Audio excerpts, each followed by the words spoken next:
नमस्कार साथियों, आज 7 दिन हो गए हैं प्रधानमंत्री मोदी जी, उनका कोई मंत्री, भले वो रक्षा मंत्री हो, विदेश मंत्री हो, गृह मंत्री हो, कोई भी पिछले 7 दिन पुंछ आतंकी हमले पर एक शब्द इनमें से किसी के मुंह से नहीं निकला। यह खामोशी बहुत कुछ बताती है। यह खामोशी बताती है कि इस सरकार की प्राथमिकताएं क्या हैं। यह खामोशी यह भी बताती है कि पिछले 8-9 साल से बार बार हमें और आपको यह बोला जाता है कि आतंकी हमले नहीं होते अब मोदी जी के आने के बाद। दरअसल सच्चाई यह है कि आतंकी हमले न केवल हो रहे हैं, हमारे सैन्य ठिकानों पर हो रहे हैं, हमारे जवानों पर हो रहे हैं। हां, फर्क बस इतना है कि आतंकी हमलों पर चर्चा होनी बंद हो गई। लगाम आतंकी हमलों पर नहीं लगी, लगाम लगी है आपकी और मेरी जुबान पर, लगाम लगी है चर्चा पर, लगाम लगी है कि इस पर कोई बातचीत न हो, सरकार को कोई कटघरे में मत खड़ा करे, कोई इस पर डिबेट्स नहीं हो प्राइम टाइम पे। ये एक फर्क जरूर हमने पिछले 8-9 सालों में देखा है।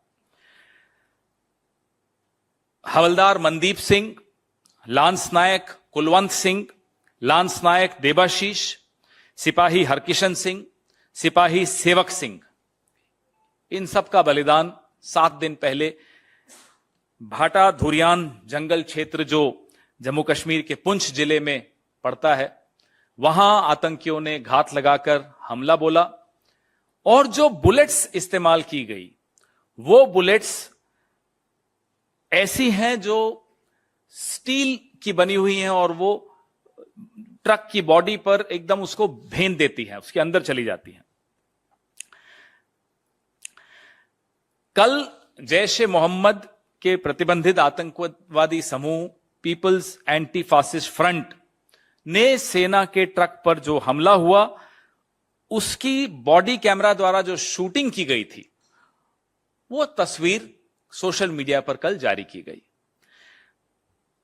पीएएफएफ के प्रवक्ता तनवीर अहमद राठेर ने वायरल तस्वीरों के साथ एक टेक्स्ट भी लिखा जिसमें दावा किया कि ट्रक के चालक को गोलियों की पहले राउंड्स में ही खत्म कर दिया था, मार दिया गया था।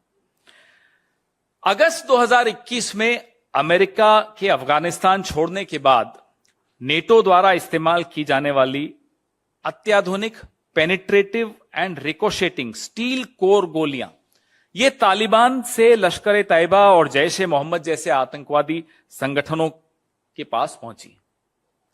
ये विश्व स्तरीय रिपोर्ट्स हैं इसके विषय में कि कैसे बख्तरबंद ढाल को ये भेद देती हैं और ये गोलियां अफगानिस्तान युद्ध के दौरान नेटो ने इस्तेमाल की थी।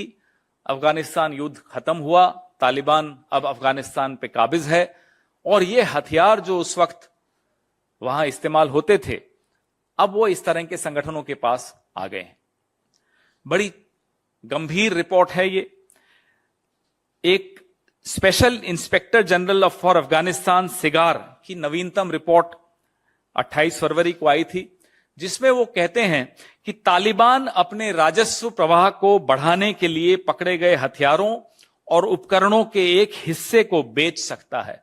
और वो अब आपको सामने दिख रहा है कि कैसे वो सामान बिक रहा है, हथियार बिक रहे हैं, बुलेट्स बिक रही हैं और वो कहां इस्तेमाल हो रही हैं? हमारे जवानों के खिलाफ, हमारे सैन्य ठिकानों के खिलाफ लगातार उपयोग में लाए जा रहे हैं।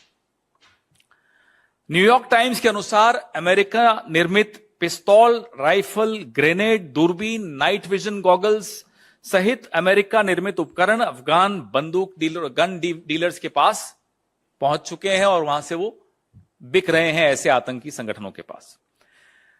अब इसमें हमें इस बात का बड़ा ध्यान रखना है कि जो हमारी पिछली विदेश नीतियां थी, उसमें जो रुख था तालिबान के प्रति, वो रुख मोदी सरकार ने बदला है और तालिबान के साथ न केवल बातचीत शुरू की है, 2023 के बजट में अफगानिस्तान के लिए 200 करोड़ रुपए की सहायता की भी घोषणा की है।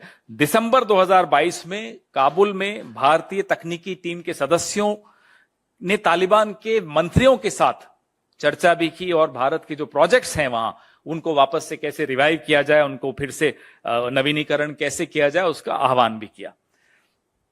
और न्यू काबुल टाउन में निवेश को भी आमंत्रित किया जा रहा है। वीजा मुद्दे और छात्रवृत्ति को भी इन्होंने उस बैठक में उठाया था भारत सरकार ने। तो लगातार जो आतंकी हमले हुए हैं, जनवरी 2023 बम धमाकों की 2 अलग अलग घटनाओं में घंगरी गांव में आतंकी हमलों में 6 लोगों की मौत हुई थी। यह बमों की योजना कश्मीरी पंडितों के नरसंहार के प्रयास के लिए बनाई गई थी। अगस्त 2022 दरहल इलाके के परगल गांव में आत्मघाती हमला हुआ था, जिसमें 4 जवान तो शहीद हुए थे और 2 अन्य घायल हुए। इसमें भी यही कवच भेदी गोलियों का उपयोग किया गया था। अक्टूबर 2021 में 3 सप्ताह से अधिक समय तक जारी एक तलाशी अभियान के दौरान वन क्षेत्र में 4 दिनों के भीतर आतंकियों के साथ 2 बड़ी मुठभेड़ों में 9 सैनिक शहीद हुए थे। अगस्त 2021 में राजौरी में एक घर पर ग्रेनेड हमला हुआ, एक नाबालिग लड़के की मौत हुई और अन्य कई घायल हुए। तो लगातार हम आपको बताते रहे हैं कि कैसे आतंकी हमले बढ़ते चले जा रहे हैं, सैन्य ठिकानों पर बढ़ रहे हैं, आम नागरिकों पर बढ़ रहे हैं, और जम्मू कश्मीर में जो स्थिति है वो आपके सामने रोज हम हर दूसरे दिन साझा करते ही हैं। पुंछ आतंकी हमले पर मोदी सरकार चुप क्यों है? एक तरफ तो सरकार चुप है, दूसरी तरफ कपड़े बदल बदल कर, भेष बदल बदल कर, फूहड़ मजाक करते हुए प्रधानमंत्री सुनाई देते हैं। एक तथाकथित चैनल में एक तथाकथित पत्रकार के वहां एक तथाकथित प्रधानमंत्री जिस तरह की टिप्पणियां करते हैं, देखकर लगता नहीं है कि वो नेता है। सीआरपीएफ कैंप, आर्मी कैंप, वायुसेना स्टेशन, सैन्य स्टेशन पे लगातार पुलवामा, पंपोर, उरी, पठानकोट, गुरदासपुर, अमरनाथ यात्रा, सुंजवान सेना शिविर, सैकड़ों जानें हम लोगों ने गंवाई हैं पिछले 8 साल में, और प्रधानमंत्री चुप हैं। कोई इन 5 जवानों की अंत्येष्टि पर आपको मंत्री नहीं दिखा। क्यों? क्योंकि देश में चुनाव, बड़े स्तर पे लोकसभा चुनाव नहीं है, इसलिए। यह देखते हुए कि पुंछ का तालिबान से सीधा सीधा संबंध है, क्या मोदी सरकार के लिए तालिबान के साथ अपनी कूटनीतिक पहल और जुड़ाव करना उचित है? क्या ये सही है कि अभी ये कूटनीतिक संबंध हमारे देश के तालिबान के साथ बने? क्या ये सवाल तालिबान से उठाए जाएंगे? क्या यह सच नहीं है कि मोदी सरकार ने हमारी राष्ट्रीय सुरक्षा को खतरे में डाल दिया है, जिसमें कि जम्मू कश्मीर में 1249 आतंकी हमले हुए हैं, जिसमें 350 नागरिक मारे गए और 569 जवान शहीद हुए हैं। 1249 terror attacks in just Jammu and Kashmir alone, in which 350 civilians lost their lives and 569 jawans were martyred. This is the story of the no nonsense, no tolerance towards terror policy of Mr. Narendra Modi. ये कहानी, ये दास्तान इस सरकार की आतंक विरोधी नीतियों की है, तथाकथित आतंक विरोधी नीतियों की। लगातार आतंकी हमले हो रहे हैं। दुनिया ने कई बार पहले देखा है हमारी सेना की पराक्रम को। वो 1967 का युद्ध हो, 71 का युद्ध हो, 99 का कारगिल युद्ध हो, जब आमने सामने की लड़ाई होती है तो हमारे जवान किसी के सामने घुटने नहीं टेकते, आगे वाले को घुटने टेकने पड़ते हैं। लेकिन पीठ पीछे हमला हो, इंटेलिजेंस फेलियर से हमला हो, तो बताइए जवान क्या करेगा? और इंटेलिजेंस एजेंसीज में कोई कमी नहीं है, एक से एक आला अफसर, एक से एक काबिल अफसर हमारी इंटेलिजेंस एजेंसीज में बैठा है। लेकिन जब सरकार की प्राथमिकता है कि ये जो आप मेरे सामने बैठे पत्रकारों के मोबाइल में घुसकर इंटेलिजेंस गैदर करनी हो, या हम जैसे लोगों के मोबाइल में घुसकर इंटेलिजेंस गैदर करनी हो, तो जाहिर सी बात है कि आपकी प्राथमिकता राजनीतिक प्रतिद्वंदियों के खिलाफ अपनी इंटेलिजेंस एजेंसीज को इस्तेमाल करने की है, ना कि आतंकियों के खिलाफ करने की। कुछ महीनों के अंतराल के बाद बार बार यह घटना होती है, लेकिन एक अजीब सी सन्नाटेदार चुप्पी सरकार की वहां से सुनाई देती है। उल्टा ये होता है कि इस देश की आदत, हम लोग जो बचपन से किताबें पढ़ते थे उसमें एक नारा सुना था कि तुम मुझे खून दो मैं तुम्हें आजादी दूंगा।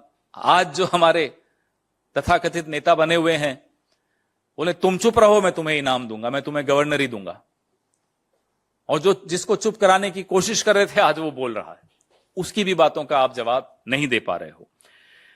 तो हम अपने सवाल पूछ चुके हैं और हम उम्मीद करते हैं कि प्रधानमंत्री हम सबकी जासूसी छोड़कर सुरक्षा बलों को हमारे खिलाफ इस्तेमाल करने की बजाय आतंकियों के खिलाफ इस्तेमाल करेंगे और चुप्पी तोड़ेंगे। पुंछ पर चुप्पी तोड़ेंगे, पुलवामा पर सत्यपाल मलिक जी द्वारा कुछ खुलासे किए गए हैं उस पर भी चुप्पी तोड़ेंगे। आपके सवाल।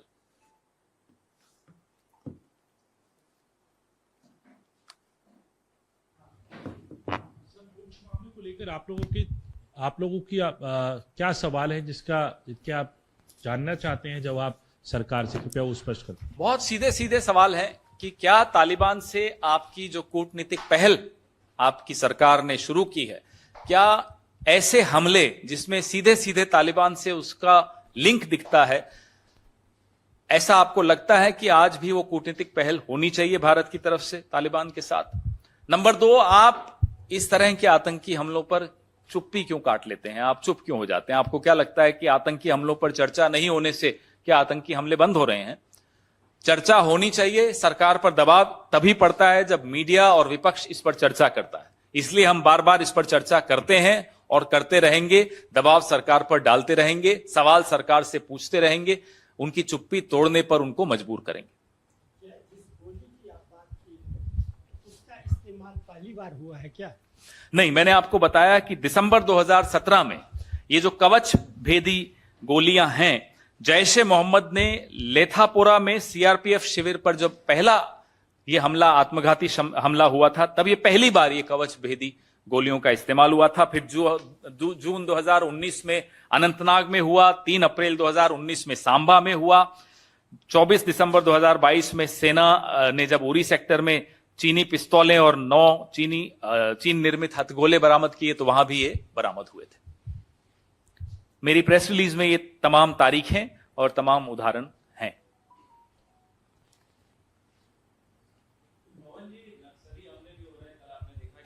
छत्तीसगढ़ में नक्सली हमले हुए, उस पर आपकी क्या प्रतिक्रिया है? कई जवान वहां भी शहीद हुए। बिल्कुल हुए, और जिस तरह से ये कायराना हमला हुआ है वहां, ऐसे कई हमले टाले गए सही वक्त पर सूचना मिलने के पश्चात।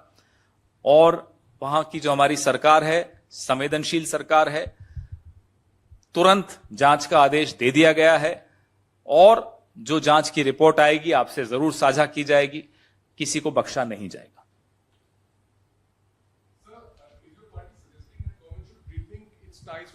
We are definitely questioning the government's changed foreign policy, especially in the light of evidence that these terror attacks have a direct link with weapons which were used by the Taliban, which are perhaps being sold by the Taliban or sourced by these various terror organizations from the Taliban. In the light of these findings, there is a need to rethink.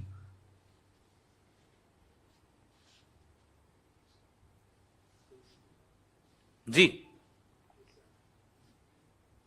हाँ पूछिए sir. आप लोग एक अभी कांग्रेस ने tweet भी किया है, प्रधानमंत्री के एक किसी कार्यक्रम को लेके, आप कार्यक्रम में दिए वक्तव्य को लेके आप सवाल उठा रहे हैं। क्या सवाल है वो जो आत्महत्याओं को लेके बात करी उन्होंने? बड़ा फूहड़ मजाक था। प्रधानमंत्री तो बहुत बड़ा पद होता है। किसी नेता को भी, कोई भी जो सार्वजनिक जीवन में है, उसको भी इस तरह का मजाक शोभा नहीं देता। ये मजाक है ही नहीं, ये फूहड़पन है। आप प्रधान बन जाएं इसका मतलब ये नहीं कि आप एक अच्छे इंसान बन जाएंगे।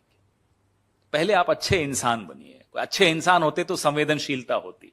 आप राजनीतिज्ञ हो सकते हो, वोट बटोरने की मशीन हो सकते हो, आप सस्ता मनोरंजन देने वाले एक व्यक्ति भी हो सकते हो, लेकिन आप जन नेता बिल्कुल नहीं हो।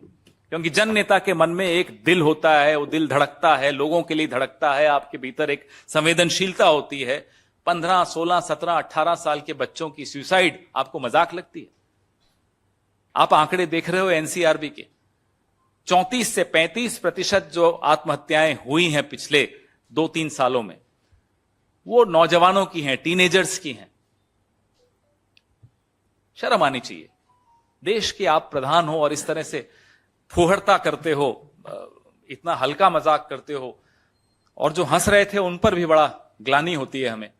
पता नहीं किस मजबूरी में हंस रहे थे। ठीक है, एक तथाकथित पत्रकार है, अपने आप को स्वघोषित पत्रकार है, उसके आप प्रोग्राम में जाते हो, पुंछ पे आप बोलते नहीं हो, देश में महंगाई पे आप बोलोगे नहीं, इतनी समस्याओं से देश जूझ रहा है उस पे आप बोलोगे नहीं, अदानी पे आप बोलोगे नहीं, चीन पे आप बोलोगे नहीं, और ऐसे हल्के मजाक करोगे जाकर वहां, और फिर अपने आप को आप नेता मानते हो।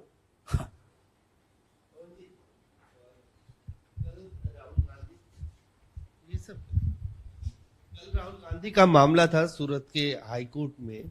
वहां पे जिस जज के बेंच में ये गीता गोपी हैं, उनके बेंच में ये मामला गया था, लेकिन उन्होंने अपने आप को थोड़ी देर सुनवाई करने के बाद अपने आप को इस केस से अलग कर लिया। क्या वजह मानते हैं, क्यों उन्होंने अलग किया होगा अपने आप को इस पूरी सुनवाई? भाई, इस पे मैं कोई सोच विचार करके कुछ गैस करूं, कुछ इमेजिन करूं, कुछ कल्पना करूं, वो अच्छा नहीं रहेगा। यह सवाल का जवाब तो आपको वही दे सकते हैं जिन्होंने ये किया। उसमें मैं बीच में बोलूं? हमें न्यायपालिका पर पूरा भरोसा है, देश की न्यायिक प्रक्रिया पर पूरा भरोसा है। इस पे मैं कोई टिप्पणी करना उचित नहीं मानता।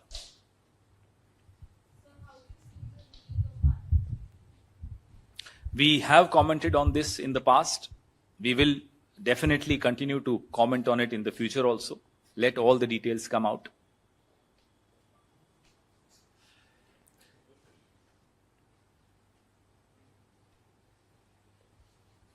Thank you. आज माफी चाहता हूं टिक टैक से। सीधा हाँ, पूछ लो।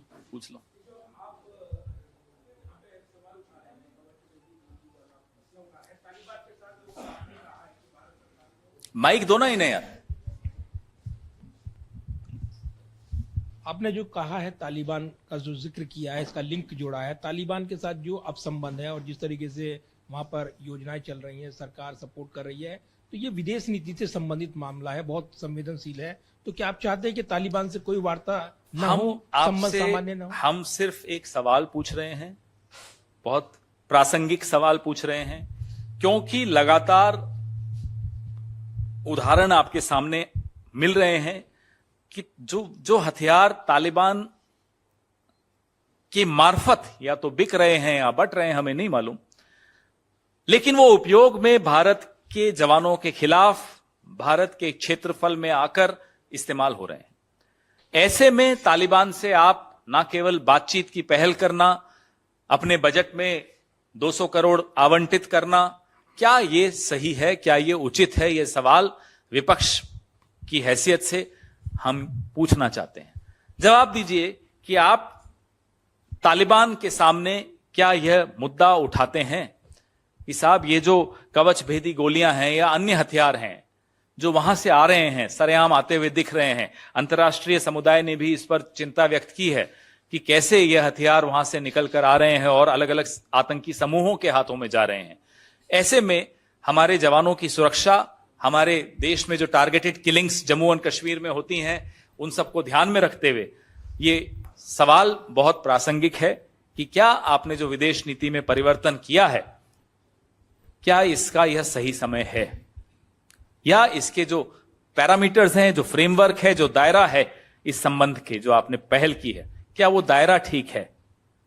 पवन जी, मेरा पवन जी इधर माइक मेरे पास है भाई साहब। मेरे पास 2 माइक हैं फिर। नहीं से एक को कहा। सवाल मेरा ये है कि आपके सहयोगी दल जो आरजेडी हैं बिहार में, उनके एक नेता हैं भाई वीरेंद्र, उन्होंने पुंछ हमले को लेकर कहा है कि एक साजिश है, ये पुलवामा हमले की तरह एक साजिश है केंद्र सरकार की, जो चुनाव को देखते हुए कहीं नहीं, इस पे इस तरह मैं ऐसी कोई टिप्पणी का ना समर्थन करूंगा, ना ऐसी कोई टिप्पणी करूंगा। जो हमारे सवाल हैं पुलवामा पर, गवर्नर सत्यपाल मलिक जी ने जो सवाल उठाए हैं या जो खुलासे किए हैं, उन पर है हमारे सवाल। कि आरडीएक्स कैसे 10 दिन तक वहां घूमता रहा, ये राज्यपाल जी ने ही खुद पूछा। क्यों नहीं विमान मुहैया कराए गए? 5 विमानों की आवश्यकता थी, क्यों नहीं वो विमान मुहैया कराए गए? डीएसपी देवेंद्र सिंह पे कुछ हमारे सवाल हैं। हमारे जो सवाल हैं वो इससे भिन्न हैं, और वही सवाल इस देश के हर नागरिक के मन में भी हैं, और जो 40 जवान पुलवामा में शहीद हुए थे उनके परिवारजन भी यह सवाल बार बार अब पूछ रहे हैं। तो प्रधानमंत्री को चाहिए, 100वां एपिसोड हो गया शायद मन की बात का, इस पर भी टिप्पणी करनी चाहिए उन्हें, इस पर भी बात करनी चाहिए उन्हें। ये गंभीर विषय है। यस पवन सर, माइक किसके पास है? मेरे पास है sir. 18th round of talks, the commander level talks between India and China has failed once again on Sunday, and over the Chinese incursions. So do you think the SCO meet that's going to take place in India in the coming days, and when the Chinese ministers are also coming, so do you like to comment on the same? Yeah, we would love to comment on it because we owe it to the country to comment on it and question the government. Our problem is, how do you corner a country after giving it a clean chit? When the prime minister of our country gives a clean chit to the enemy nation, then you can't expect to corner them diplomatically, because publicly you are trying to save your own face. And in doing so, you are protecting the enemy instead of protecting your own territory or your own interests. So I don't expect to achieve much during any talks at the level of ministers in Delhi, because the head of the government has given a clean chit to China, full stop. Sir सबके पास mic है।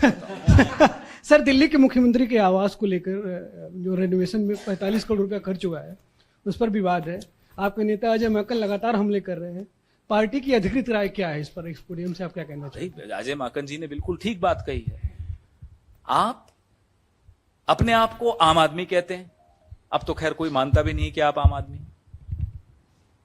Covid के दौरान जब त्राही त्राही much रही थी दिल्ली में, सांस लेने पर दिक्कत थी, ऑक्सीजन की कमी थी, तब आप साहब क्या कर रहे थे? 45 करोड़ रुपए का खर्च अपने घर को ठीक करवाने में, दुरुस्त कराने में, स्विमिंग पूल बनवाने में, लाखों करोड़ों के पर्दे लगवाने में, टाइल्स लगवाने में। यह होती है आम आदमी की सरकार। ये चौंकाने वाला तथ्य है। आप में से कुछ लोग हैरान होंगे, हम में से कुछ लोग हैरान नहीं है, क्योंकि हम असलियत जानते थे। लेकिन फिर भी असलियत जानते हुए भी हम हैरान हैं कि कैसी ये आम आदमी की सरकार है जो ढोल नगाड़े पीटती थी अपनी ईमानदारी की, अपनी सादगी की। अजय माकन जी ने शायद उदाहरण दिया उस दिन, कल मैं देख रहा था कि जो इन्होंने एफिडेविट साइन किया था उसमें बिंदु नंबर 7 था कि सरकारी घर में नहीं रहूंगा, सुरक्षा नहीं लूंगा, लाल बत्ती नहीं चलाऊंगा। देख रहे हैं आप कितनी लंबी सुरक्षा है? देख रहे हैं आप में से कोई, आप तो छोड़िए, कोई एमएलए घुस के दिखा दे मुख्यमंत्री के आवास पर। और यहां जहां हम बैठे हैं, यहां से कुछ मीटर दूर जहां डॉक्टर मनमोहन सिंह जी का आवास है, अब यहां शीला दीक्षित जी का आवास था।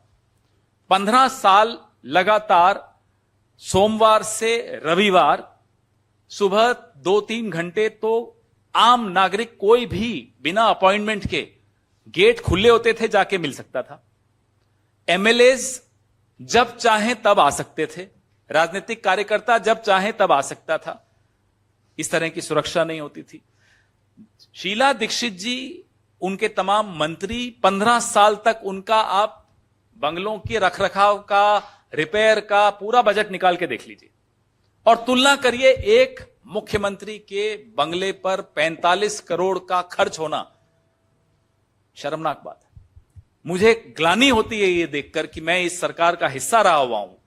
उस सरकार में आज ये स्थिति है कि सरेआम एक तरह से अपने वोटर के गाल पर आप लोग तमाचा मार रहे हैं, उससे कम कुछ नहीं है।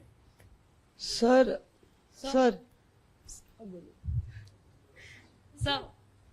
Sir, a 15th century medieval monument has been razed down to build Delhi Jal Board CEO's mansion. A notice has also been served for this. What is your reaction to that? in Delhi. In No, Delhi. only. I am really unaware of the details. Let me first understand this. I don't want to make any irresponsible comments. So let me please go through this. I promise you to, I will make a comment on this. Sir, आपके जवाब ने हमारा सवाल भटका दिया। आपकी party में ही लोग good cop bad cop play कर रहे हैं आम आदमी पार्टी के साथ। खरगे साहब फोन करते हैं, आप ये कहते हैं, तो क्या 2024 में आप आम आदमी पार्टी के साथ इतनी धूर्त है तो खड़े नजर नहीं आएंगे? मेरा ये सवाल आपके जवाब पर था। और दूसरा सर, ऑपरेशन कावेरी पर आपकी क्या राय है वो बता दीजिए। खड़गे साहब ने आम आदमी पार्टी को फोन किया, ये एक बहुत स्वस्थ परंपरा है, बहुत अच्छा और सुदृढ़ करने का एक तरीका है आपसी संबंधों को, क्योंकि हमें सबको आपस में संबंध अच्छे रखने चाहिए जिस तरह की लड़ाई हम लड़ रहे हैं। लेकिन इसका अर्थ ये नहीं है कि कोई इस तरह की गलती सामने आए तो उस पर कोई ना बोले। इसमें कोई गुड कॉप बैड कॉप नहीं होता, ये द बोथ कैन को एग्जिस्ट। पवन जी, मेरा सवाल ऑपरेशन कावेरी पे जो आपने कहा, हमारे नेताओं ने, सिद्धरमैया जी ने जब राजधर्म याद दिलाया जयशंकर जी को, तो बहुत ही एरोगेंटली जयशंकर जी ने उन्हें जवाब दिया। लेकिन सिद्धरमैया जी की सलाह का कोई असर हुआ, यह देखकर हमें अच्छा लग रहा। पवन जी, प्रधानमंत्री नरेंद्र मोदी ने कहा कि 70 सालों में आपने सिर्फ 7 एम्स बनाए हैं और उन्होंने 9 सालों में आपसे 2 गुना ज्यादा एम्स बना दिए हैं। स्वास्थ्य के मद्देनजर आपका ढुलमुल रवैया रहा है, क्या कमेंट है आपका? 70 साल में सूरज भी तो शायद पहली बार उगा था 26 मई 2014 को। उससे पहले तो अंधेरा ही था इस देश में। तो अब क्यों आप बार बार इस तरह के सवाल पूछते हो? रोशनी शुरू हुई 26 मई 2014, उससे पहले कुछ था ही नहीं इस देश में। मान लेते हैं प्रधानमंत्री खुश हो जाएं बस। न उससे पहले डीआरडीओ था, न एम्स था, न आईआईटी थे, न आईआईएम थे। जो मोबाइल इस्तेमाल करते हैं प्रधानमंत्री, ये भी उसी वक्त आया 26 मई को पहली बार शायद इस्तेमाल किया होगा उन्होंने। जिस टीवी पर अपनी राजनीति चमकाते हैं वो टीवी भी 26 मई की शाम को ही शुरू हुआ। शपथ जब इन्होंने ली वो पहला कार्यक्रम था टीवी पर। अजीब बातें करते हैं। अब मजाक उड़ाने लगा है इनका। अब जब वो बोलते हैं ना इस तरह से, सब यूं छिप छिप कर, तो उनके मंत्री भी हंसते हैं। और जब अकेले में कहीं एयरपोर्ट के लाउंज में इनके मंत्री मिल जाते हैं तो खुलकर हंसते हैं। पहले बोलते हैं भाई मोबाइल बंद है आपका, बोले हाँ बंद है, फिर हंसना शुरू कर देते हैं। ये तो स्थिति है प्रधानमंत्री। अभी 2 दिन पहले मेरे साथ हुआ, नाम नहीं लूंगा, अब ज्यादा डिटेल्स दूंगा तो बेचारे मंत्री की इंक्वायरी और हो जाएगी, मालूम तो पड़ ही जाएगा किस हवाई अड्डे पे कौन मिला था। तो इनका एक मंत्री मिल गया, हमारा साथी भी था इसलिए कह रहा हूं कि अब वो हमारा साथी नहीं है। तो बोले पवन जी मोबाइल ऑफ है। मैंने कहा क्यों? बोले एक बार ऑफ करो। मैंने ऑफ कर दिया। बोले दूसरा मोबाइल भी ऑफ करो। मैंने दूसरा भी ऑफ कर दिया। फिर उन्होंने अपना मोबाइल ऑफ किया। बोले यार तुम कुछ और बोलो इसके खिलाफ। मैंने कहा किसके खिलाफ? इसके खिलाफ। मैंने कहा किसके खिलाफ? बोले वही। मैंने कहा किसके लिए कह रहे हो? गृह मंत्री के लिए कह रहे हो? कहने नहीं वो तो काली है, सफेद वाली। मैंने कहा नहीं उनकी भी अब सफेद हो गई है। तो बोले नहीं दोनों के खिलाफ बोलो। मजाक बना दिया उन्होंने, कुछ काम नहीं करने देते। दिन भर 70 साल 10 मिनट तक वो व्यक्ति जितना बोला, हम तो पिछले 10 साल तक भी इतना नहीं बोल पाए होंगे। 10 मिनट में पूरा निचोड़ उसने बता दिया कि किस कुंठा से पूरा कैबिनेट ग्रस्त है। और हैरानी की बात है, जब उनकी फ्लाइट का, वो स्पेशल फ्लाइट में जा रहे थे, जब उनके लिए तैयार हो गए उनकी स्पेशल फ्लाइट, तो जाते जाते मुझे बोलते हैं चिंता मत करो 2024 में बदलने वाला है। यह स्थिति है आज कैबिनेट की। तो उनकी बातों को आप गंभीरता से क्यों लेते हो जिनकी बातों को उनका अपना मंत्री अब गंभीरता से नहीं लेते? पवन जी इधर।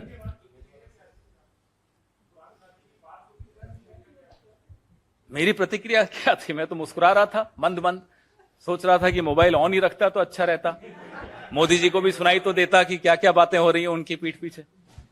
पवन जी, प्रधानमंत्री नरेंद्र मोदी ने कर्नाटक में बीजेपी के जो कार्यकर्ता हैं उनको संबोधित करते हुए रेवड़ी कल्चर की बात करी है और कांग्रेस को कहीं ना कहीं निशाना साधा है। उन्होंने कहा कि कांग्रेस की झूठी रेवड़ी का पर्दाफाश करने के लिए कांग्रेस शासित राज्यों में देखिए हिमाचल राजस्थान के लोग आज भी उनकी गारंटी के पूरा होने का इंतजार कर रहे हैं। जो व्यक्ति इस बात पर भी गर्व महसूस कर रहा हो कि 80% हिंदुस्तान को अब वो मुफ्त राशन दे रहा है। यह कोई गर्व करने वाली बात है नहीं इस देश के प्रधानमंत्री के लिए कि इस देश की आर्थिक स्थिति आपने ये कर दी है कि 80% लोग सरकारी सहायता पर निर्भर हो गए हों। वो व्यक्ति रेवड़ी कल्चर पे कुछ बोले तो अच्छा नहीं लगता। जैसा मैंने आपको कहा, प्रधानमंत्री के कैबिनेट के एक बेनामी व्यक्ति का हवाला देते हुए, अब माननीय श्री नरेंद्र मोदी की बात को उनके अपने लोग भी गंभीरता से नहीं लेते। कुछ लोग यूं करके हंसते हैं, कुछ लोग घर जाकर हंसते हैं, कुछ लोग बाथरूम में जाकर हंसते हैं, लेकिन सब हंस रहे हैं अब उन पर। धन्यवाद। हाँ जी, सवाल ये है माइक कि ले लो। अरे सुनाई दे रहा है क्या? नहीं, इसलिए वो माइक ये ऑनलाइन को सुनाने के लिए होता है। आप मेरे को तो सुनाई दे रहा होता है। सर, ये सवाल पहला ये है कि आपके जो नेता हैं कर्नाटक में सिद्धारमैया, उन्होंने कहा कि रिजर्वेशन की लिमिट हम 50 से बढ़ा के 75% कर देंगे और आबादी के हिसाब से लोगों को देंगे। तो आबादी के हिसाब से तो आपके उसमें है उदयपुर चिंतन शिविर में, लेकिन सीमा कैप बढ़ा करके सुप्रीम कोर्ट के आदेश के बाद। और दूसरी बात, आनंद मोहन की जो रिहाई हुई उसमें आपके एक नेता है PL पुनिया, उन्होंने कहा बहुत गलत हुआ है फैसला, ये एक दलित DM की हत्या के आरोपी को। तो इस पर क्या स्टैंड है पार्टी का ऑफिशियल? जो राहुल गांधी जी ने उस दिन कर्नाटक में एक नारा दिया, एक मांग उठाई, आप 2011 के जो जातिगत जनगणना के आंकड़े हैं वो क्यों नहीं जारी कर रहे? नंबर 1। नंबर 2, 2021 का जो जनगणना है जो अभी तक नहीं शुरू कर पाए हैं आप, उसमें आप जातिगत जनगणना अवश्य करें, ये हमारी मांग है। जिसकी जितनी संख्या होगी उतनी ही उसको आरक्षण मिले, उसको सुविधाएं मिले, ये हमारी मांग है, ये हमारा स्टैंड है, बड़ा स्पष्ट स्टैंड है। आनंद मोहन की रिहाई के विषय में जैसा कि मैंने कहा, पहले भी इस पे हम चर्चा कर चुके हैं, कर भी रहे हैं, आगे भी करेंगे, लेकिन एक बार इसको पूरा हम स्टडी कर लें, रिहाई के आदेश को, नियम कानून को, उसके बाद इस पर जरूर और भी चर्चा करेंगे।